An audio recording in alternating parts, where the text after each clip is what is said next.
ஏன் சரவணன்னு பேரு அப்படின்னா, சரவணன்னு சொல்லுவோம் முருகனை. சரம் என்றால் தர்பை, வனம் என்றால் காடு.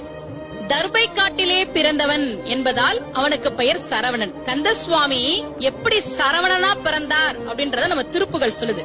சக்கர பிரசண்டகிரி முட்டக்கிழிந்து வழி பட்டுக்கிரஞ்ச சைலம் தகரப்பெருங்கனக சிகர சிலமும் இழுத்தனி வெப்பும் அம்பும் என் திக்கு தடங்கு வடும் ஒக்க குழுங்க வரும் சித்திரப்பதம் பெயரவே சேடன் முடி திண்டாட ஆடல் புரி வெஞ்சிரு திடுக்கிட நடிக்கும் மயிலாம் பக்கத்தில் ஒன்றுபடும் பச்சை பசுங்கோரி பத்மபதம் கமல் தரும் பாகீர சில யோகேஸ்வரனுடைய பரம உபதேசம் அருவி கைக்கு செல்லும் சரவணத்தில் பிறந்த ஒரு கந்த சுவாமி. சரவண பொய்கையில் கந்த சுவாமி 6 நெருப்பு பொறிகளாக வந்து சேர்ந்தார். அதனால அவருக்கு பேரு சரவணன். அது ஏன் 6 நெருப்பு பொறியா வந்தார்? ஏன் அவருக்கு 6 முகம்? சிவபெருமானுக்கு 5 முகம், பார்வதி தேவிக்கு 1 முகம்.